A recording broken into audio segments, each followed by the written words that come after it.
So guys यहाँ अलिकति आइसके पछाडि तपाईसँग दुईटा अप्सन हुन्छ है। यता जाने हो भने तपाईँ यता भ्यू टावरमा पुग्न सक्नुहुन्छ, यता जाने हो भने तपाईँ टावर पुग्न सक्नुहुन्छ है। हामी पहिला यता जान्छु है म, अनि त्यसपछि यता जाउँला है।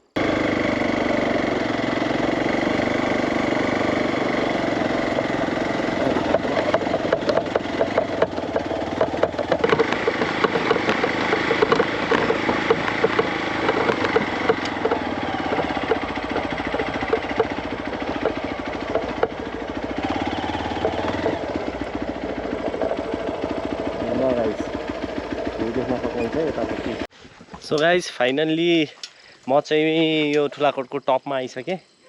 अनि तपाईँहरूले यहाँबाट चाहिँ विभिन्नै होइन, यो त बब्बाले ठाउँ रहेछ गाइज है। एक्सप्लेन के भनेर गरौँ भन्नु न।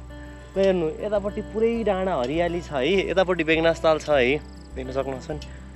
त्यस पछाडि चाहिँ तपाईँको सबै डाँडा काँडाले घेरेको ठाउँ छ कि। ल हेर्नु न, हेर्नु न है, हेर्नु गाइज प्लिज हेर्नु, बबाले ठाउँ रहेछ के। यो सिजनमा आउनु, ओ माई गड, होराइजनमा आम्मामा हेर्नु त लेयर बनेको।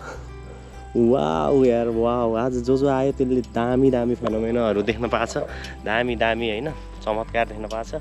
नआउनेले चाहिँ भिडियोमा हेरेर रमाइलो गर्नुभयो। हामीले पोलेर गाइज है डेन्जर भयो। यतापट्टि जाम है, यतापट्टि बाइकै जाँदो रहेछ, यसलाई चाहिँ देउमाडी भन्दो रहेछ है। अब टाइम वेस्ट नगरिकन यता जाम है। सो त्यहाँ गएर हेरौँ न के छ। अनि एक्सप्लोर गरिसके पछाडि यता अनि हाइक गरिन्छ, त्यहाँभन्दा उतापट्टि चाहिँ टावर गइन्छ है।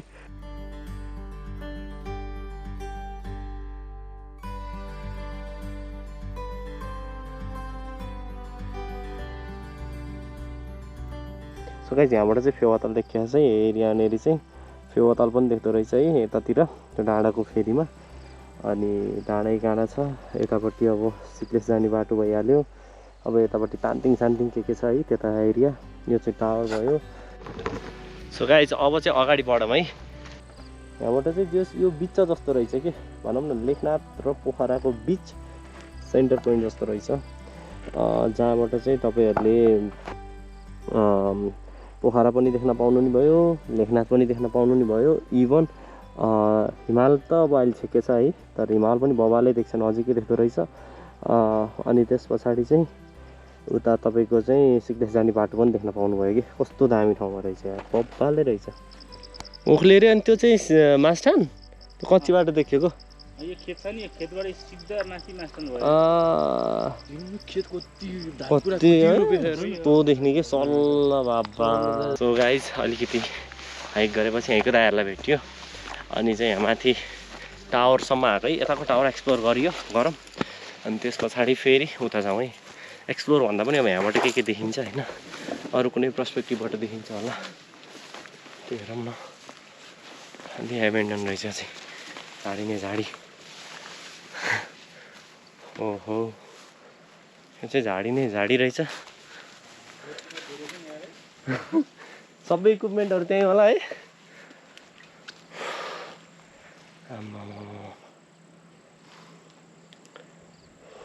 यहाँ त भिरै होला है, भिरै हो यहाँ त।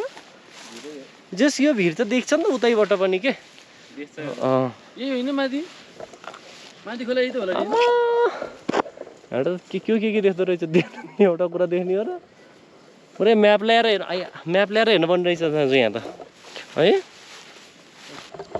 सो गाइस ल भ्यू हेर्नु है, भ्यू बब्बाल देख्दो रहेछ, डाँडै काँडा है। यहाँ त पुरै म्यापै ल्याएर पुरै हेरेर म यहाँ छु भनेर नेभिगेट गरेर हरेक डाँडालाई एक्सप्लोर गर्नुपर्ने रहेछ। म चाहिँ अहिले ठ्याक्कै टावरको चाहिँ ठ्याक्कै तल छु है, यो भन्नाले यो टावरको है, भ्यू टावरको होइन फेरि। र अब उतापट्टिको त्यो देखेछ नि भ्यू टावर, त्यहाँ जाने हो। अनि त्यसपछि यतापट्टि मन्दिर छ, त्यहाँ जाने हो। तर अब यहाँ चाहिँ जाडो सिजनमा आउँदाखेरि बब्बाले हुन्छ गाइस, किन भन्दाखेरि टक्क घाम ताप्न नि पाइयो। अनि हिमालहरू पनि बब्बाले खुल्छ कि जाडो सिजनमा। सो अब चाहिँ मेरो प्लान भनेको चाहिँ जाडोमा त म हाइकै गर्नेवाला छु। हाइक गर्दाखेरि चाहिँ यहाँको कम्प्लिटली यो समरको मनसुनको भ्लग हो भने यहाँको विन्टर भ्लग पनि आउँछ, I promise. Let's go.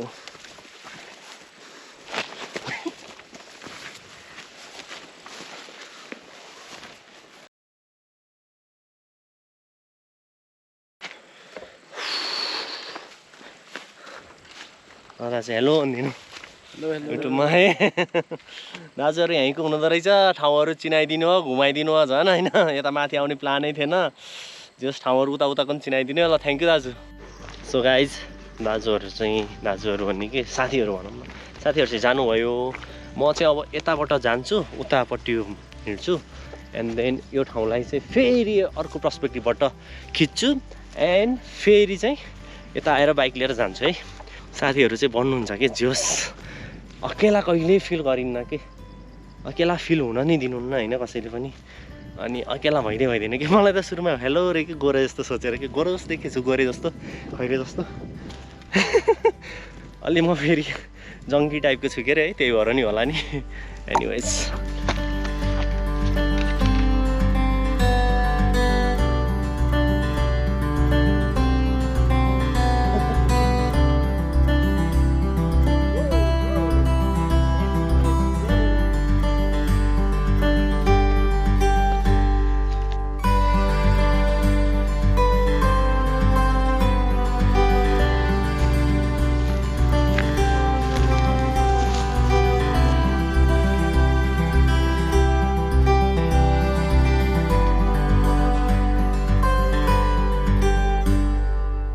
So guys म चाहिँ अहिले पिकनिक स्पटमा छु देख्न सक्नुहुन्छ टावर यता छ है अनि अहिले चाहिँ म पिकनिक स्पटमा छु यहाँ जहाँ पनि पिकनिक खान मिल्दो रहेछ समस्या के हुनसक्छ भन्दा पानीको समस्या हुनसक्छ गाइज होइन नत्र अरू बब्बालै छ ठाउँ हेर यस्तो नेचुरल छ अघि मैले भने नि बब्बाल रहेछ ठाउँ यहाँ गाइज सो गाइज यो ठाउँ एकान्त छ सुनसान छैन साथीहरू छैनन् तर प्रकृतिको साथ छ क्या यस्तो बवाल छ यार यो ठाउँ यहाँ मैले शब्दमा होइन वर्णन गर्नै सक्दिनँ कि ओ माई गड वाउ झन् यो समर सिजनमा यो अब के भन्छ मनसुन सिजनमा इन्ड अफ द मनसुनमा चाहिँ यस्तो हरियाली के राम डाँडा काँडा हेर्ने भनेको त यही बेला हो गाइज होइन हेर्न आउनु है तपाईँहरू सबैजना पछि त पात सुक्छ होइन हिमाल त देख्छ तर यो पर्सपेक्टिभ यो भाइब्सलाई चाहिँ फेरि फिल गर्न पाइँदैन कि सो घुम्नुलाई हरे कृष्ण कृष्ण कृष्ण हरे हरे हरे राम राम राम हरे हरे ल गाइज म चाहिँ अब यो पिकनिक स्पटबाट निस्केँ है अनि अब जान्छु टावरमा अनि मन्दिरमा and then will log out from this place है will sign out from this place अनि लेटर आउँला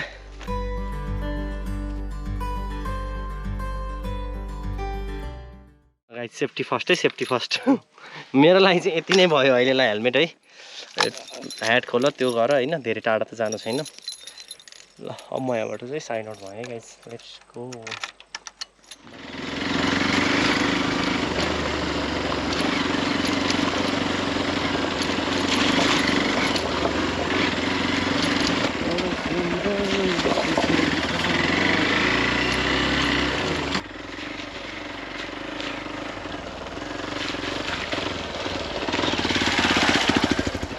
सो गाइज मैले चाहिँ अहिले टावर छोडेँ है म यता मन्दिरतिर आएको छु देख्न सक्नुहुन्छ सो पहिला मन्दिरतिर घुमौँ के अरे एन्ड देन टावरतिर जाउँला है